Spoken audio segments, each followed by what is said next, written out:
Derrière la plupart des lois de la République se trouve la franc-maçonnerie. Avant de voir ensemble les lois importantes qui ont parcouru l'histoire de cette République française, on va voir d'abord rapidement la relation entre République et franc-maçonnerie à travers quelques citations, à commencer par celle de 1894 où, lors d'un convent maçonnique du Grand Orient de France, un orateur avait affirmé que la franc-maçonnerie n'est autre chose que la République à couvert, comme la République et la franc-maçonnerie à découvert. Un petit peu avant, en 1887, le même Grand Orient de France reconnaissait que c'est à la franc-maçonnerie qu'on doit la République de cette époque. Ce sont les loges et les maçons qui ont fait la République. Donc, on sait qui est à l'origine de la République française et par ailleurs, on sait aussi qui a fait se produire la Révolution de 1789. Donc en amont, les encyclopédistes maçons des Lumières et en coulisses, les Illuminés de Bavière. Et on sait aussi comment ce régime est né sur l'échafaud par des massacres. Pour rappel, la République a vu le jour en septembre 1792 et son premier fait d'armes, c'est le régicide du 21 janvier 1793. Dans un discours qu'il a tenu en 1848, l'initié Adolphe Crémieux, qui était alors membre du gouvernement provisoire de la Seconde République, avait dit « La République est dans la franc-maçonnerie, la République fera ce que fait la maçonnerie. Elle réunira dans un même sentiment tous les citoyens de la Terre. » Il y a donc cette notion de cosmopolitisme. Bien plus récemment, François Hollande, ancien président de la République, dans un entretien qu'il a accordé en 2012, a déclaré « Si l'on croit, comme c'est mon cas, dans la République, à un moment, il faut passer par la franc-maçonnerie. » Sous une République, de surcroît en France, il faut passer par là, pour avoir un rôle à jouer, pour exister à diverses échelles. Sinon, vous êtes sur la touche. Et enfin, sur le pouvoir immense de cette secte dont les hauts grades sont dans le culte de Lucifer, donc le luciférianisme, cette révolte contre Dieu, l'homme qui se prend pour Dieu à l'instar de l'ange déchu, nous avons l'ancien grand maître du Grand Orient de France et conseiller à l'Élysée, Alain Bauer, qui a déclaré « Dans notre système politique dit démocratique, ce ne sont pas 40 millions de citoyens qui font les lois, mais 150 000 frères. » Alors, vous voyez, un petit peu large. Mais voilà qui plante rapidement le décor sur la République qui, pour rappel, n'est pas la France, ce n'est qu'un régime politique qui est l'anti-France. En l'an 2000, d'après le Conseil d'État, il y avait en France 9000 lois et 120 000 décrets. Aujourd'hui, il y a largement plus de 10 000 lois en France, ce qui est énorme. Alors vous vous doutez bien qu'on ne va pas toutes les passer en revue, toutes ces lois. On va en prendre certaines, un peu plus d'une vingtaine, on va voir d'où elles viennent et où elles sont censées nous amener, dans quel but. Tout en sachant que le problème majeur en République française, c'est qu'il y a la loi et qu'il y a l'application de la loi. Nous n'avons pas la même loi pour tous, selon qui on est. C'est le fameux deux poids, deux mesures, qui est vraiment le fond du problème. Donc si vous êtes un illustre inconnu, sans réseau, ou si vous êtes un Sarkozy ou un Balkany, le jugement sera différent, c'est évident. C'est la fameuse vérité générale que l'on doit à Jean de La Fontaine, qui avait écrit dans Les animaux malades de la peste, et ceci est toujours d'actualité aujourd'hui. Selon que vous serez puissant ou misérable, les jugements de cour vous rendront blanc ou noir. On va commencer par ce qui n'est pas une loi à proprement parler, mais plutôt l'évangile du nouveau régime depuis 1789. Il s'agit d'un texte plus important encore que les lois qui ont suivi, c'est la Déclaration des droits de l'homme et du citoyen du 26 août 1789. Ce texte fondamental centre l'homme sur ses droits en occultant ses devoirs envers Dieu. C'est Jésus-Christ mis hors la loi et c'est un phénomène nouveau pour l'époque. Cette déclaration pose le cadre d'une société sans Dieu et toutes les mesures, toutes les lois qui suivront sur des décennies et même sur des siècles seront dans ce prolongement, dans cet esprit que Monseigneur Henri de Lassus a appelé le naturalisme. Les hommes naissent et demeurent libres et égaux en droit. Rien que la première phrase est une arnaque. Est-ce qu'un frère invisible de la République et vous ou moi avons les mêmes droits? Ben, concrètement, non. Et est-ce que tous les hommes doivent avoir les mêmes droits? En matière d'éducation, par exemple, est-ce qu'un drag queen doit avoir les mêmes droits qu'un père de famille? Donc voilà une bonne question quand même à se poser. Donc cette déclaration des droits de l'homme, c'est le frère Condorcet qui l'a publiée en août 1789, donc le marquis Nicolas de Condorcet, qui était du camp du philosophisme des Lumières, hein, comme beaucoup au XVIIIe siècle. Il était un député girondin sur la même ligne que Voltaire, hein, c'était un proche de Turgot, d'Alembert, de Sieyès, et donc cette célèbre déclaration des droits de l'homme a été publiée par Condorcet. Elle a été élaborée dans les loges maçonniques, en l'occurrence par la loge La Candeur, qui était affiliée au Grand Orient de France. Nous avons aussi la Constitution française. Comme chacun sait, les constitutions définissent les grands axes du pouvoir politique en place, hein, de la République démocratique. Hein. Par exemple, ce sera plus ou moins de pouvoir accordé au président ou à l'Assemblée, ce sera l'usage du référendum ou pas, hein, et ce donc depuis 1789 jusqu'à celle de 1958 pour la Ve République. En 1791, la France a basculé dans une monarchie constitutionnelle. Le pouvoir a été transféré soi-disant au peuple via ses représentants à l'Assemblée dite nationale, et ce basculement a été appelé, entre guillemets, démocratique. Autre exemple, en 1830, suite à des émeutes survenues au mois de juillet, ce sera la monarchie de juillet, où le catholicisme a cessé d'être la religion d'État dans la Constitution. Il peut donc y avoir des changements d'une constitution à l'autre, et la dernière constitution, elle date de 1958, c'est celle de la Ve République. La constitution civile du clergé, maintenant, elle date du 12 juillet 1790. Depuis ce jour-là, le clergé catholique en France est nommé par la République. Il est nommé par la contre-église. Donc les hommes d'église sont nommés par les ennemis de l'église. Donc ce décret fut sanctionné par Louis XVI, qui le regretta par la suite, hein, sur les conseils de sa sœur Élisabeth. Il fut adopté, ce décret, par l'Assemblée, qui était alors sous l'influence des clubs de jacobins, qui étaient eux-mêmes sous contrôle du Grand Orient de France, lui-même dominé et infiltré par les humiliés de Bavière, de Weishaupt. Donc l'année d'après, en juin 1791, il y eut la loi Isaac Le Chapelier, du franc-maçon du même nom, hein, Le Chapelier. Ce fut une attaque contre le monde du travail, avec cette suppression des corporations de métiers. Et auparavant, juste avant, il y avait eu le décret d'Allard en mars 1791, donc 3 mois avant seulement. C'est à peu près à la même époque qu'apparaît le divorce en septembre 1792, donc pendant la Révolution. Le divorce fut aboli sous la Restauration en mai 1876 par la loi Bonald de l'auteur contre-révolutionnaire Louis de Bonald. Puis il a été rétabli par l'avocat du Vaucluse, le juif franc-maçon Alfred Naquet, le 27 juillet 1884, donc sous la Troisième République, et sur la demande du rabbin de Bruxelles, Astruc.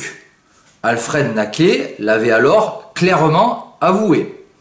Un Alfred Naquet pour qui la famille ne peut qu'être nuisible à l'homme. Selon lui, elle empêche l'homme de mourir tout entier, elle le perpétue et le continue. C'est ce qu'il avait déclaré dans le journal des débats le 19 décembre 1872. Donc que la famille perpétue l'espèce humaine dérangeait visiblement le frère talmudiste Naquet dans sa vision nihiliste de la société française. L'égalité en droit a été accordée aux Juifs en 1791 par l'Assemblée. 2 hommes en furent à l'origine.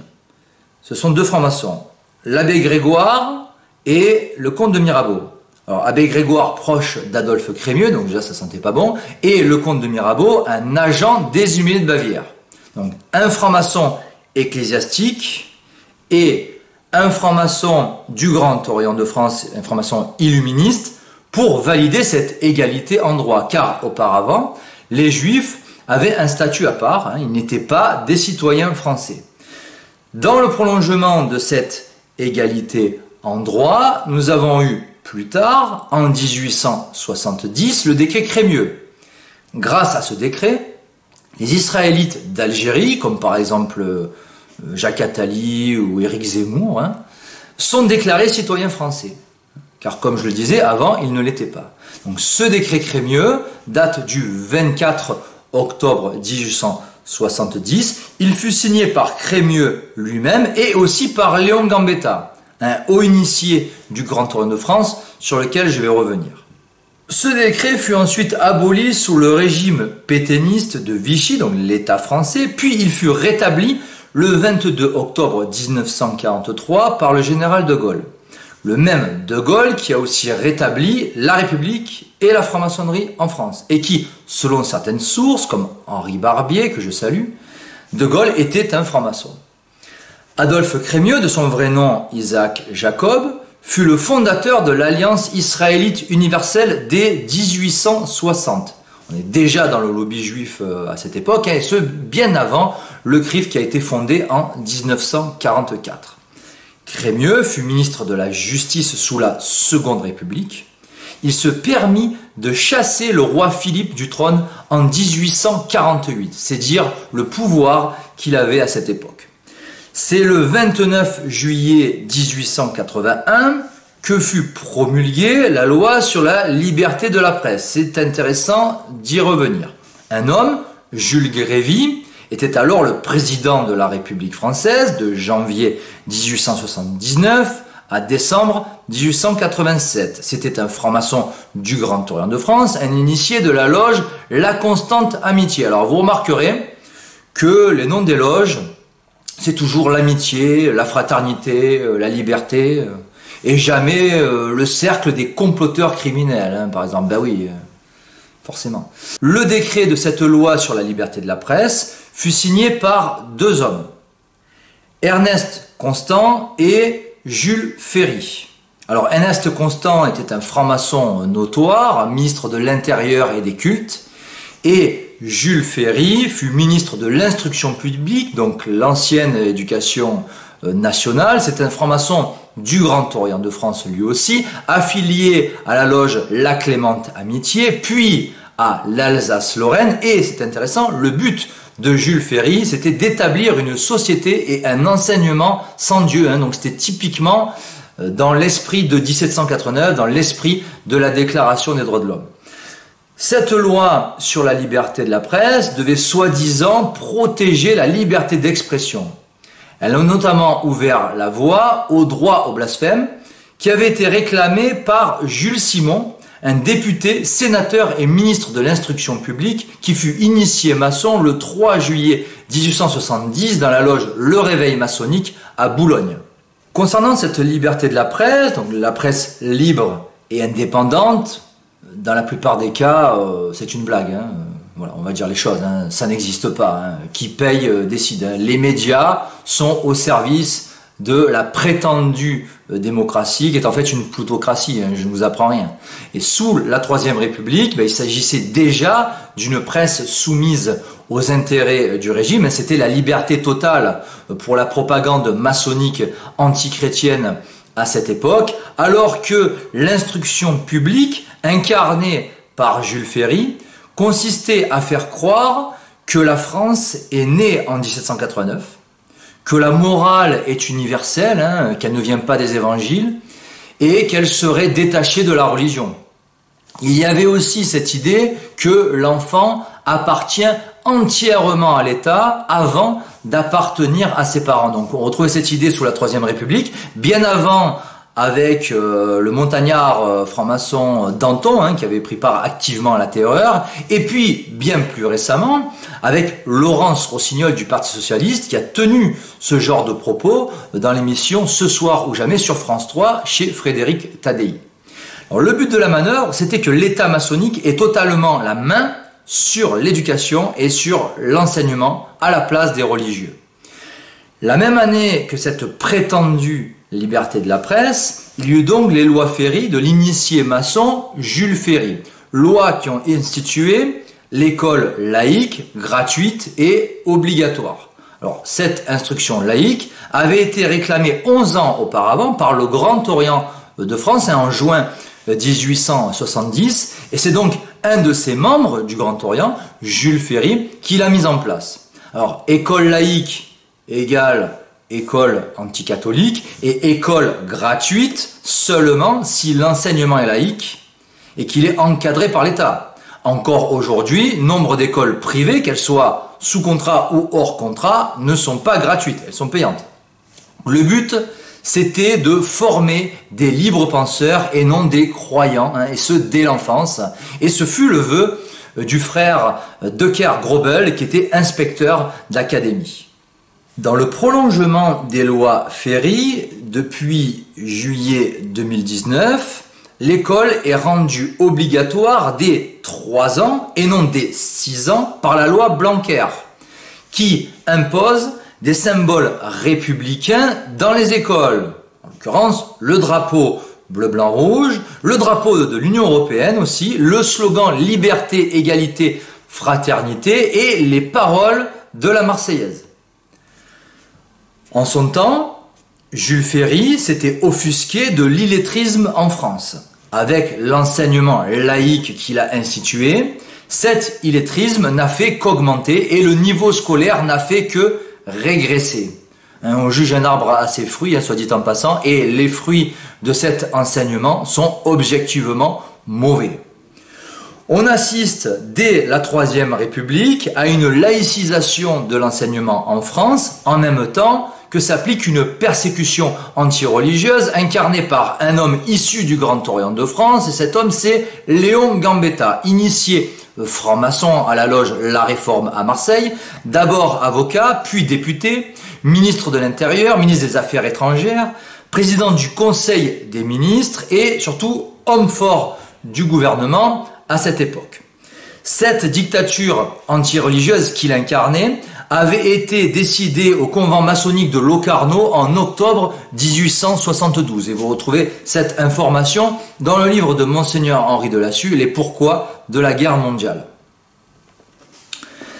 Cette dictature de Gambetta mit en application le projet des hauts initiés de la haute vente qui, dans une de leurs correspondances, avait écrit en 1822, je cite, « Notre but final est celui de Voltaire de la Révolution française, l'anéantissement à tout jamais du catholicisme et même de l'idée chrétienne, qui, restée debout sur les ruines de Rome, en serait la perpétuation plus tard. » Chasser Dieu du pouvoir et de la société a été et est toujours l'objectif principal de la République talmudo-maçonnique. C'est essentiel à comprendre, cet esprit laïciste de la République. Avant sa mort, Léon Gambetta réclama la loi de séparation entre l'Église et l'État qui a vu le jour le 9 décembre 1905. Ce fut l'officialisation de la laïcité avec cette loi dont Aristide Briand fut à l'initiative et aussi le rapporteur. En amont furent missionnés par les loges 2 hommes.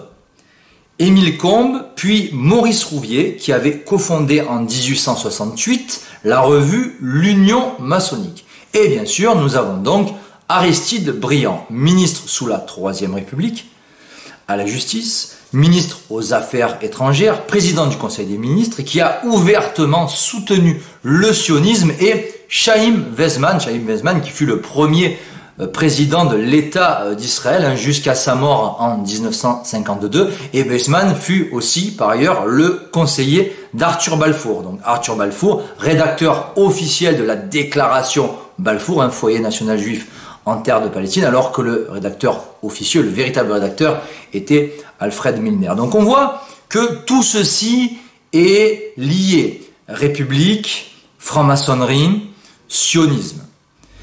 Cette loi de séparation avait été appelée de ses voeux par Moïse Mendelssohn, un philosophe juif allemand, fondateur de la Haskalah, donc le mouvement juif des Lumières, et cela s'est concrétisé en 1905, où la maçonnerie hexagonale a pesé de tout son poids dans cette loi de séparation qui eut son précurseur auparavant avec le Concordat de 1801.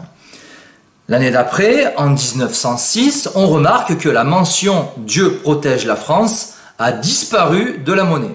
Donc, la laïcisation de la société bat son plein, mais pas seulement en France, puisqu'à côté de chez nous, en Italie, cette même laïcisation s'est opérée dans les années 1860 avec ce qu'on a appelé l'unité italienne, donc le Risorgimento, avec à la manœuvre de hauts initiés comme Giuseppe Mazzini, franc-maçon paladiste de superloge, notamment la toute première superloge, la Thomas Paine. Il y avait aussi le député Giuseppe Garibaldi ou encore Cavour qui fut à la tête du Grand Orient italien à cette époque. Revenons en France où, dans un tout autre registre, quelques années plus tard, nous avons eu l'ordonnance de 45 du 2 février 1945. Le juge Chazal en fut le rédacteur et elle a été signée, cette ordonnance, par François de Menthon, qui était un catholique, un juriste, qui fut ministre de la Justice, qui était un gaulliste et qui fut nommé procureur au tribunal de Nuremberg. Cette ordonnance de 45 porte sur la délinquance des enfants, donc l'aspect préventif prime désormais sur le répressif. Concrètement, sur le plan judiciaire, c'est la non-répression de la délinquance juvénile. Et ce fut la porte ouverte à la délinquance des mineurs qui a explosé ces dernières décennies, notamment, entre autres, à cause de cette ordonnance de 45. À cela s'est ajoutée la loi anti-fessée qui est bien plus récente. Il s'agit de la loi du 10 juillet 2019 qui interdit les violences éducatives ordinaires. Cette loi anti-fessée punit de 3 à 8 jours de prison ferme et jusqu'à 45 000 € d'amende s'il y a un ITT sur un mineur de moins de 15 ans. Donc en fait, vous donnez une fessée à votre enfant ou à un adolescent de moins de 15 ans, et puis vous êtes dénoncé soit par votre enfant, soit par un quelconque délateur qui vous a vu donner la fessée, et vous pouvez faire 1 semaine de prison et payer des milliers d'euros d'amende, ce qui est absolument hallucinant. La fessée est devenue en République une violence éducative, entre guillemets, qui passe donc sous le coup de la loi, alors qu'elle est pourtant nécessaire dans le processus éducatif normal. Dans l'élaboration de cette loi, nous trouvons une certaine Marie-Pierre de la Gontrie, une avocate, députée du Parti Socialiste, qui fut conseillère de Laurent Fabius, soutien de Dominique Strauss-Kahn, puis en 2022, l'année dernière, soutien d'Anne Hidalgo à la présidentielle, ce qui ne fut vraiment pas une réussite. La loi Neuwirth, à présent, autorise la contraception. Cette loi fut promulguée le 19 décembre 1967 et adoptée par l'Assemblée dite nationale et le Sénat. C'est la légalisation de la pilule contraceptive. Un homme représentant les loges est à l'origine de cette mesure. Cet homme, c'est Lucien Neuwirth, dit Lulu la pilule, qui était d'ascendance juive polonaise. C'était un franc-maçon notoire qui fut député et sénateur, donc député sous De Gaulle, sous Pompidou et Giscard d'Estaing. Lucien Neuwirth fut un membre de la Grande Loge de France, de l'Alliance France-Israël, de la LICRA et du club paramaçonnique Le Siècle. La loi Veil, maintenant, a légalisé l'avortement en 1975 au nom du droit des femmes à disposer librement de leur corps. Donc, au nom de ce droit, sont tués chaque année en France plus de 200 000 enfants à naître. Donc, ce meurtre massif de vie humaine est remboursé intégralement par la sécurité sociale. Donc cela porte un nom, je suis désolé, c'est un génocide. Et c'est Simone Veil, affiliée à la judo-maçonnerie Jumna Hybrid, qui était alors ministre de la Santé et qui a officiellement pris cette mesure très importante qui influe directement sur la démographie française. Le fondateur du planning familial en 1956 n'est autre que le docteur Pierre Simon, qui fut grand maître de la Grande Loge de France. Pierre Simon visait la transformation de la société et il fut surtout à l'origine de la contraception et de l'avortement deux objectifs majeurs de ce mouvement féministe militant appelé planning familial, qui s'appelait initialement la maternité heureuse, où on trouve la gynécologue israélite Marie-André Lagroix-Veil-Allais, qui en fut la fondatrice et la présidente. Un planning familial pour qui, aujourd'hui, les hommes peuvent être enceints, ce qui relève de la folie pure.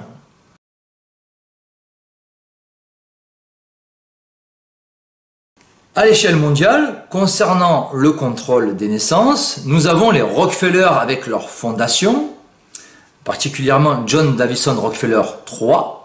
Nous avons aussi la fondation Ford, qui a financé toutes sortes de travaux, de projets sur le contrôle des naissances, l'ONU, bien sûr, et le Club de Rome, fondé par Aurelio Pecciei, qui fut financé par ailleurs par la fondation Ford. Des francs-maçons comme Pierre Simon, mais aussi Edwige Prudhomme, qui fut grande maîtresse de la Grande Loge féminine de France, ou encore Henri Caillavet, ont revendiqué la paternité maçonnique de l'avortement. La loi Veil de 1975 est un pur produit maçonnique. Avocat, puis député et sénateur du Parti radical de gauche, fondateur de la Fraternelle parlementaire, l'agenais Henri Caillavet fut un ponte du Grand Orient de France.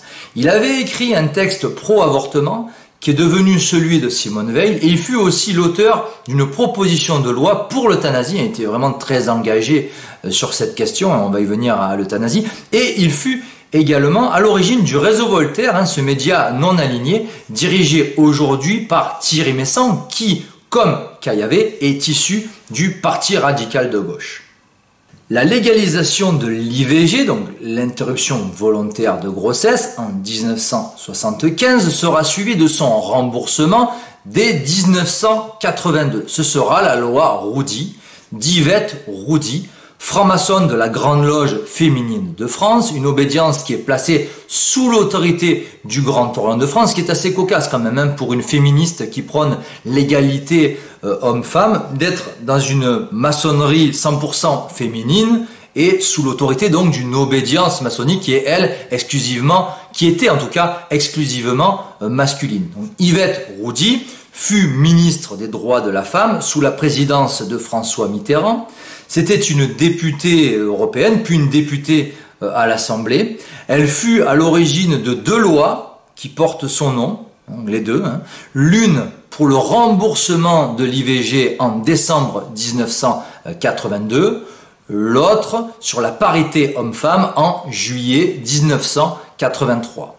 L'idée pour ces féministes, ce fut d'opposer l'homme et la femme sur le marché du travail pour attiser des conflits horizontaux et non verticaux, et de créer aussi des discordes dans le couple et dans la famille. Dans l'idéologie féministe, la femme n'est plus le complément de l'homme. Elle est son premier ennemi. En 1971, Yvette Roudy avait signé un manifeste demandant la légalisation de l'avortement. Elle était très impliquée sur ces questions. Elle fit la promotion de la contraception dès sa prise de fonction en 1981. Et pour l'anecdote, cette franc-maçonne féministe du Parti socialiste a reçu du Grand Orient de France le prix de la laïcité 2016. Le 3 janvier 1973, date importante, il y eut l'article 25 de la loi Pompidou-Rothschild sur la Banque de France. L'État français n'emprunte plus à taux zéro à la Banque de France. Ce fut l'élément déclencheur de la dette souveraine, dette et même intérêt de la dette qu'il faudrait soi-disant rembourser alors que c'est impossible à rembourser. Les mesures gouvernementales, les restrictions budgétaires vont pour beaucoup d'entre elles dans ce sens, celui du remboursement de la dette, des intérêts de la dette. Donc cette loi a été abrogée en 1994, mais la dette a continué de grimper et elle s'élèverait aujourd'hui à plus de 3 000 milliards d'euros. Depuis le traité de Maastricht, puis le traité de Lisbonne, merci Nicolas Sarkozy, l'État français n'emprunte plus à la Banque de France. Il n'emprunte toujours pas à taux zéro, mais au marché financier, hein, des banques d'affaires, hein, on connaît lesquelles, hein, les Rothschild et leurs associés, Lazare Frères notamment. Donc la dette se creuse dans tous les cas, et c'est en amont, à la base, un des plus gros scandales, selon moi, un problème majeur de notre époque, à résoudre en priorité pour tout gouvernement qui serait véritablement patriote et attaché au bien commun, en finir avec cette dette illégitime. Pour revenir à cette loi, Georges Pompidou a eu un poste de directeur de la banque Rothschild, puis il fut directeur de cabinet du général de Gaulle en 1958, député et enfin président de la République de 1969 à 1974. Georges Pompidou fut, selon le haut initié italien Magaldi, un franc-maçon des superloges, de la superloge Three Eyes, une superloge très puissante qui est sous domination américaine. Concernant la politique d'immigration qui entre dans le cadre mondialiste et qui est à mettre en relation avec l'avortement, il y eut plusieurs temps forts. Chez nous en France, en 1976, il y eut le décret sur le regroupement familial avec 3 hommes. Le président, qui était à l'époque Valéry Giscard d'Estaing, qui fut un franc-maçon de haut grade et qui a participé à la commission trilatérale.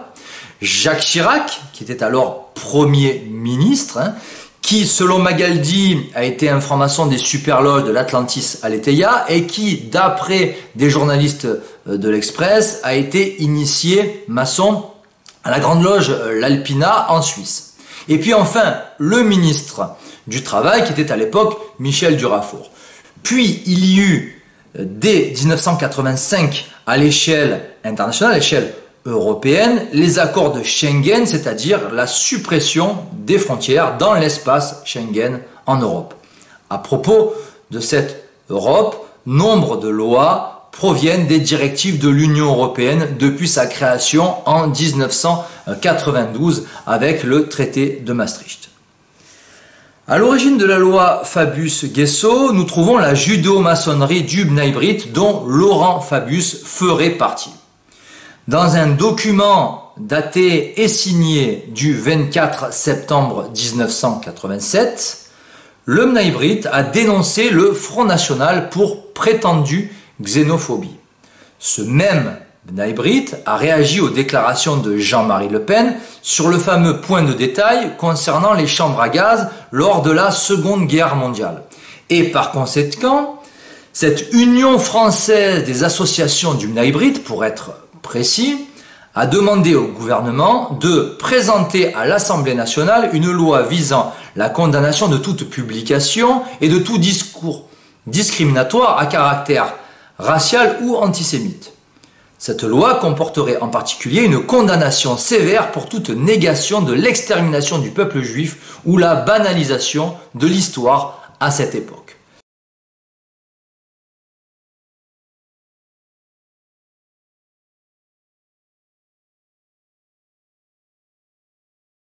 Minimiser ou banaliser l'Holocauste, pour le B'nai B'rith, ça doit être sanctionné par la loi.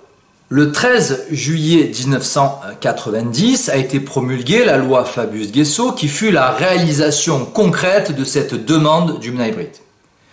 Jean-Claude Guessot a été un député du Parti communiste français dans les années 90, puis ministre des Transports sous Jospin de 1997 à 2002.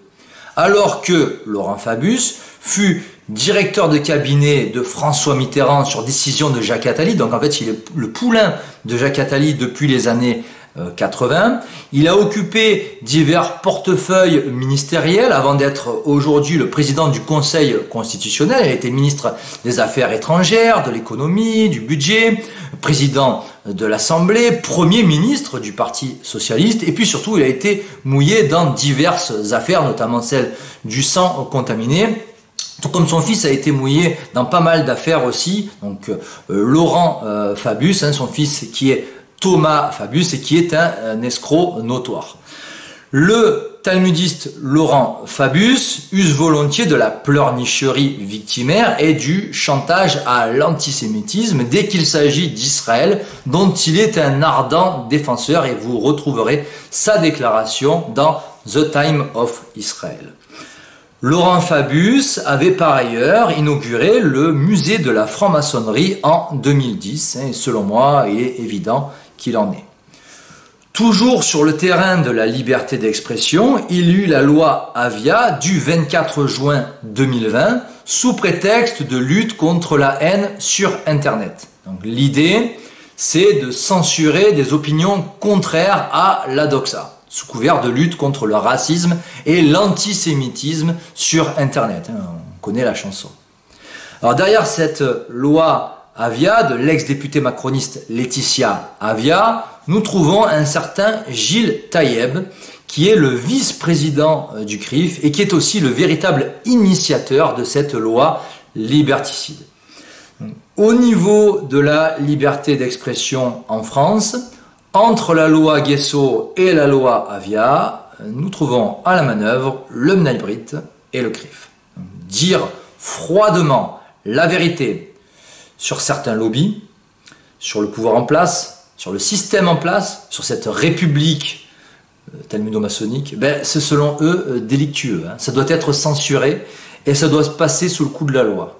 Un mot sur la loi interdisant la dissimulation du visage dans l'espace public. Cette loi date du 11 octobre 2010 et elle a été promulguée le 11 avril 2011. Donc nous avons 3 fois le nombre 11 qui, chez les initiés, symbolise la transgression du décalogue.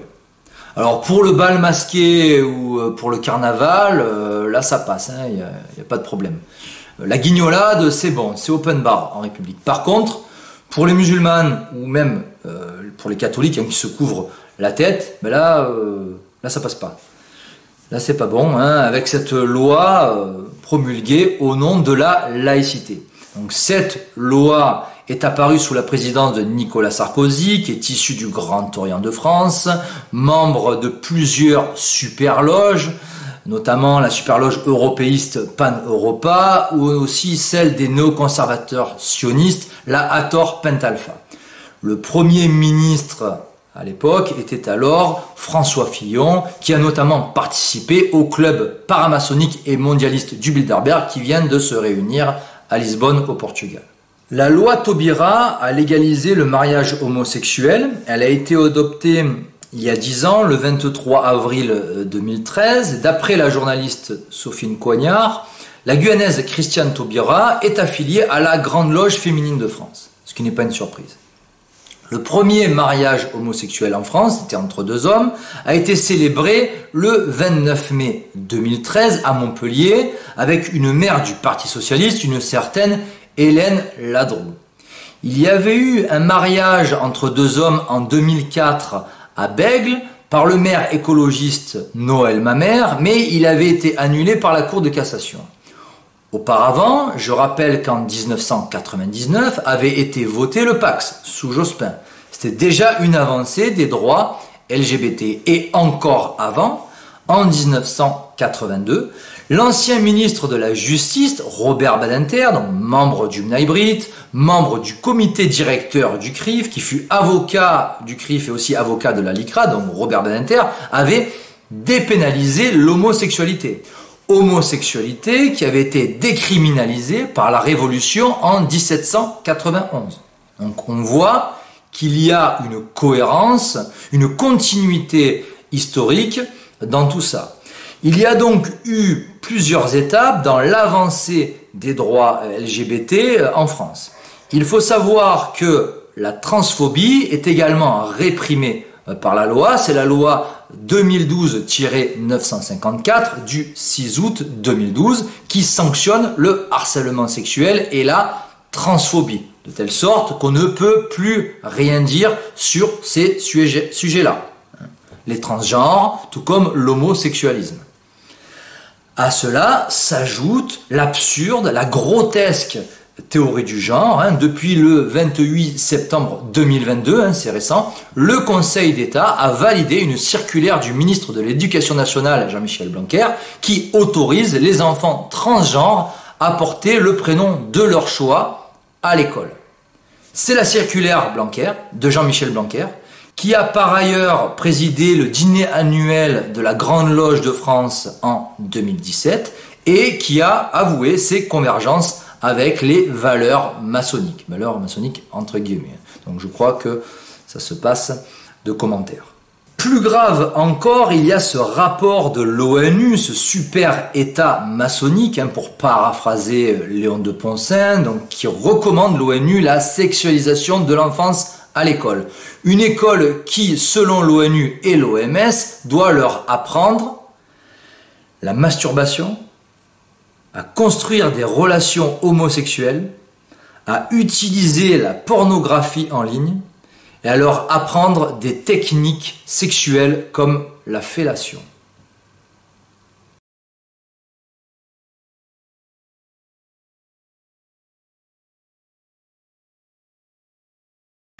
Depuis plusieurs années maintenant, les médias alignés préparent le terrain à l'euthanasie sous le prétexte de mourir dans la dignité.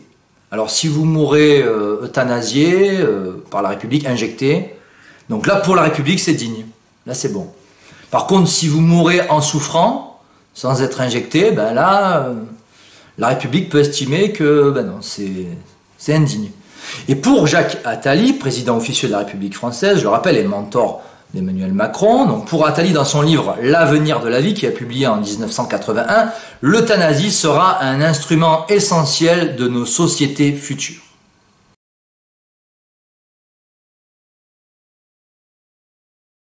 Donc voilà un beau projet de société, éliminer les personnes âgées avant l'heure fixée par Dieu. Et donc ce serait l'État maçonnique qui se substituerait à Dieu et qui fixerait la date de fin à sa place. En avril dernier, dans le journal Le Monde, Emmanuel Macron a demandé un projet de loi d'ici la fin de l'été pour élaborer un modèle français de la fin de vie.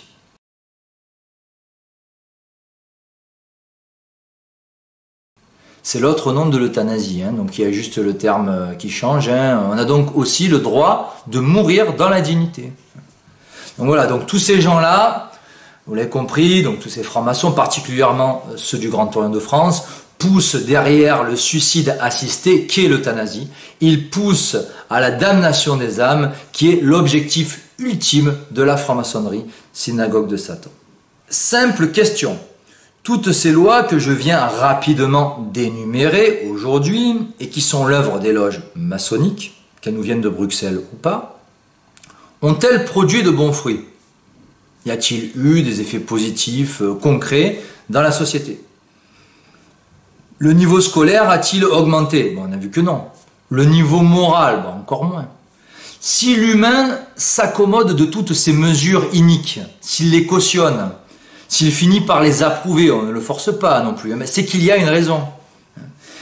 Et c'est parce qu'en amont, il n'y a plus la lumière de la foi, il y a un complot contre notre intelligence, j'en suis convaincu, et il y a aussi un mystère d'iniquité, selon le terme employé par saint Paul, mystère d'iniquité qui pousse les masses à l'aveuglement, à ne pas vouloir voir la vérité. Et c'est aussi à cause d'un manque de formation politique et religieuse sur ce qu'est la République, sur ce qu'est la franc-maçonnerie. Et c'est donc, selon moi, important d'informer sur ces sujets. À maintes reprises, la franc-maçonnerie a affirmé qu'elle ne faisait pas de politique. Nous venons de constater l'inverse. Et c'est tout le problème. Dire une chose et son contraire. Dire une chose et faire le contraire. Cela pose un gros problème de crédibilité, forcément. Le fait d'afficher des principes, la liberté, la raison, pour mieux les trahir. Afficher des principes pour mieux légitimer ensuite, au final, un projet diabolique comme le nouvel ordre mondial. Généralement, ces lois ont été pondues au nom de la liberté et des droits de l'homme, de valeurs républicaines. Concrètement, cela a conduit notre nation à sa perte, à ce que la France soit le pays où l'on consomme le plus d'antidépresseurs en Europe. Ce leadership, je crois que personne ne nous l'envie. On constate que toutes ces lois vont dans une même direction, qu'elles participent toutes à un même projet mondialiste qui vise notamment le contrôle de l'information, la restriction des libertés individuelles, la réduction de la population mondiale. Tout converge, tout va dans ce sens. Que ce soit l'attaque contre la famille, le féminisme, le planning familial, le contrôle des naissances, la contraception, l'avortement, l'euthanasie à venir, la LGBTisation de la société et même l'injection anti-Covid entre dans ce cadre. Infertilité, baisse de la natalité, mort pour certains, tout ceci rentre dans le cadre malthusien de la réduction de la population mondiale. Cette idéologie de mort, qui est incarnée notamment par l'avortement légalisé et l'euthanasie, cette idéologie est fondamentalement maçonnique. Elle est un instrument, parmi tant d'autres, de la destruction de notre civilisation. Face à cette idéologie de mort, face à ces lois perverses, face à ce projet contre nature, il est nécessaire de renouer avec son opposé, la loi naturelle, la défense de la vie, le Dieu, famille, patrie de saint Thomas d'Aquin. Renouer avec une certaine morale, celle des évangiles, renouer avec des principes, renouer avec des valeurs, avec un autre état d'esprit, centré sur Dieu, un esprit de justice et de vérité. Il ne peut y avoir de justice sans vérité. Un esprit de remise en question permanente, d'où la nécessité de la pénitence. Un autre état d'esprit et un autre comportement au quotidien afin d'incarner nous-mêmes le changement qu'on voudrait voir s'opérer dans la société. Cherchez d'abord le royaume de Dieu et sa justice et tout le reste vous sera accordé par surcroît. Cette phrase du Christ dans l'évangile selon saint Matthieu chapitre 6 verset 33 sera ma conclusion. Merci de votre attention et à très bientôt.